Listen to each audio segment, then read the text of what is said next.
Good morning mga ka-journey.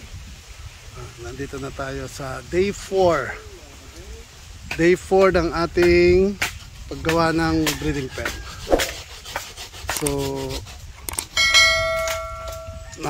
naikabit na natin ngayon yung isang pinto. 4 na lang. Pero, lahat sila nalagyan na ng screen. Ayan. May screen na lahat ng pinto. Tapos, ginagawa na lang ng kasama natin yung pinakalock ng yung pinto. Ilalagyan natin ng kawayan.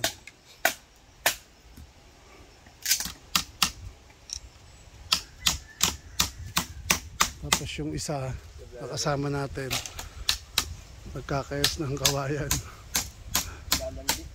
para matapos na natin sa likod.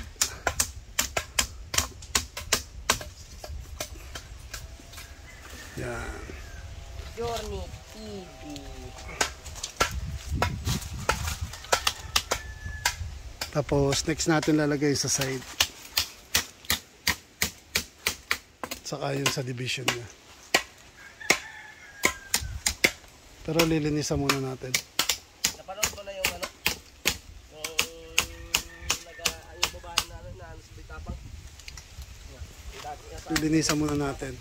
Tapos mamaya punta ako sa punta ako sa rice mill para kumuha ng or yung kusot. Subukan muna natin yung kusot kasi yung ipa ewan ko kung makakuha tayo. Galit na Jerry White type. Away siya na bitapang. Bukas kaya yung rice mill bukas, linggo?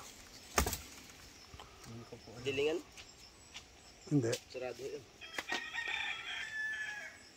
Nagari ko. Pero isa, para malagyan muna natin. Pero tingnan din. Para mamaya i-sprayan natin ng insecticide.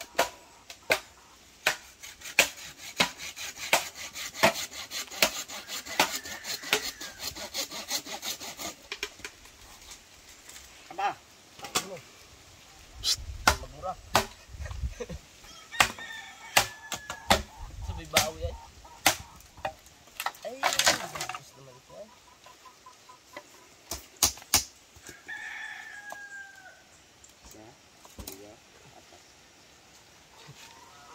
Kala ko ginupit mo yan dahil doon sa mahaba. Ano po? Ito. Doon ko lang sinukat. Sa mahaba. Lahat yun mahaba, no? Para Isang putol nga pala.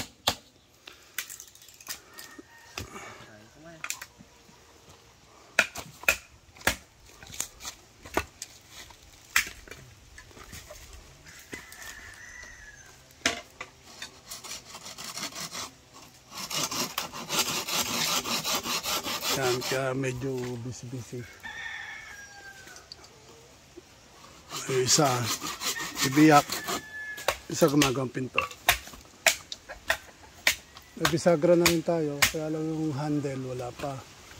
And then, yung black. So, yun pa yung mga bibili natin. Tapos yung ipa, libre naman yun.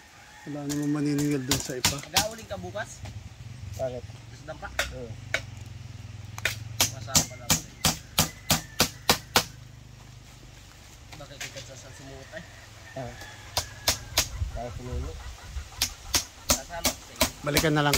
Araw mo na lang. Balikan ko na lang kayo mga ka-journey pagka nailagay na natin yung pinto. Kapasaginihin ko. Kung ano na yung update. Oo. Mga ka-journey. Ito na po yung outcome ng day 4 natin sa ating paggawa ng breeding pen. So, natapos na po natin yung side, ay yung back. Nalagyan na po natin ng kawayan. Lahat po siya may kawayan. Hanggang doon sa dulo.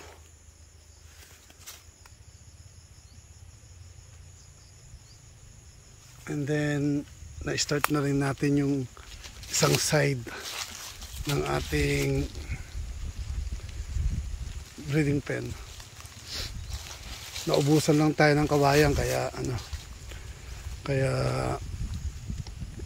nahinto tayo. We're just waiting for the guy who is delivering the kawayan.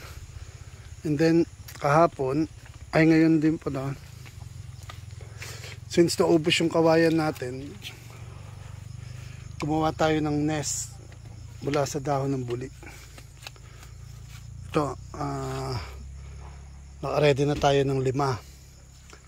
So ganito po itsura ng nest na gawa sa buli. So ilalagay na lang po natin siya dito.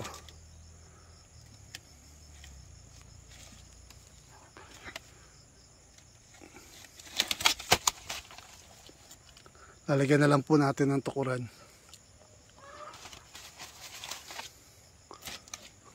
Yan, dito natin ilalagay. Lalagyan na lang natin siya ng tukod para dito. Yan. Para i-hold yung ating nest. Ito yung mas malaki, oh. Tapos dito na lang natin lalagay sa gitna yung tapuan nila, yung tulugan nila.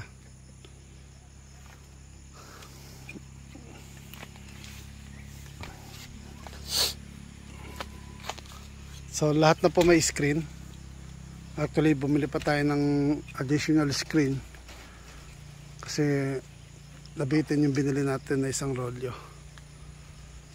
So umulan din kahapon, umulan din ngayong araw, kaya medyo nahinto kami. Ang outcome naman is okay, hindi naman po tumulo sa loob ng kulungan sa ating breeding pen pan.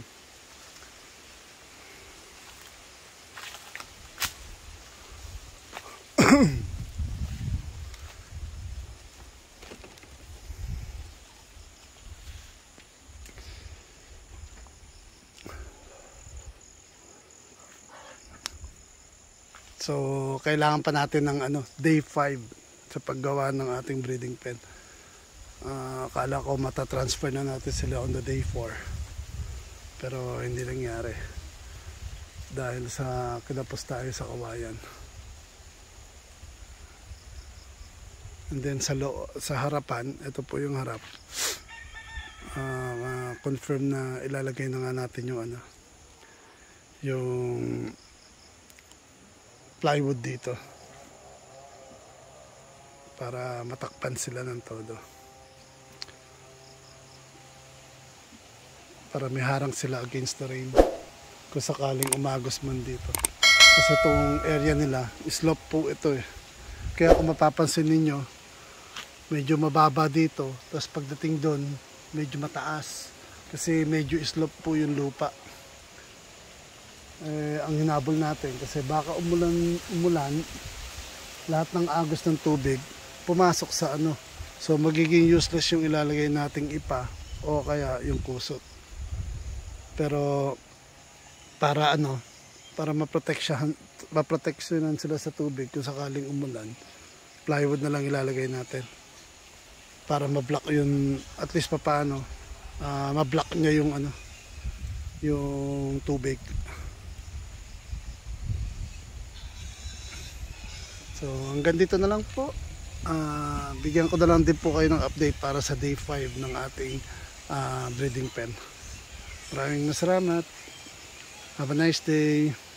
Thank you for watching.